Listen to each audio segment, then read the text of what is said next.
Today, let's talk about one of the most interesting US coins out there, the 40% silver Kennedy half dollar. Minted from 1965 to 1970, these coins sit in a unique middle ground between everyday pocket change and serious silver bullion, and that creates both advantages and disadvantages for collectors and stackers alike. Let's start with the pros.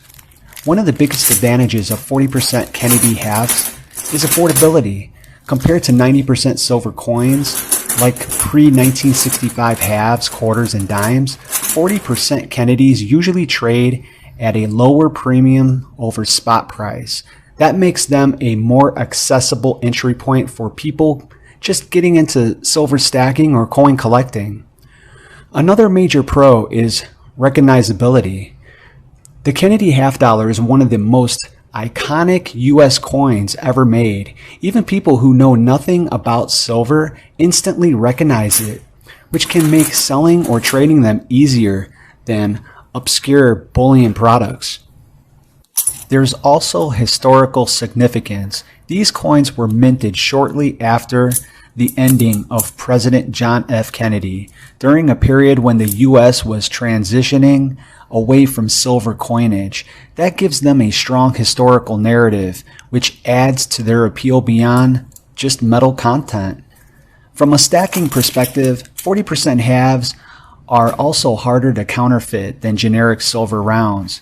They're government-issued coins with consistent specs, which gives some peace of mind, especially when buying from secondary markets or private sellers. Now, let's move on to the cons, because this is where opinions really start to divide. The biggest downside is the lower silver content. At only 40% silver, each coin contains about 0.1479 troy ounces of silver, which means you need a lot more coins to equal the same silver weight as 90% or full 1 ounce bullion coins. This can make storage inefficient and bulky if you're stacking large quantities. Another con is refining difficulty. If silver prices spike and you ever need to melt or refine these coins, 40% silver is less desirable for refiners. The copper content makes the process more complex, and as a result, refiners often pay less per ounce compared to higher purity silver. Liquidity can also be an issue. While Kennedy halves are recognizable, not all dealers love buying 40% silver. Some coin shops pay under spot or totally avoid them altogether, especially when silver demand is low. That means your exit strategy may not be as smooth as it would be with full 1 ounce bullion coins or 90% constitutional silver. There's also limited collector upside.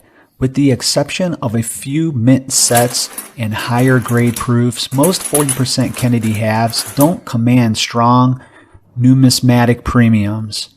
Their value is largely tied to silver prices, so if silver stagnates, so does their value. So what's the final takeaway?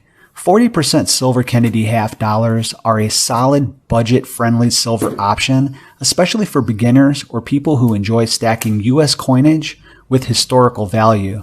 However, they're not ideal if your goal is maximum silver density, easy resale, or refining efficiency. In short, they're not the best silver, but they're far from the worst. Like most things in stacking and collecting, it all comes down to your strategy, your goals, and your time horizon.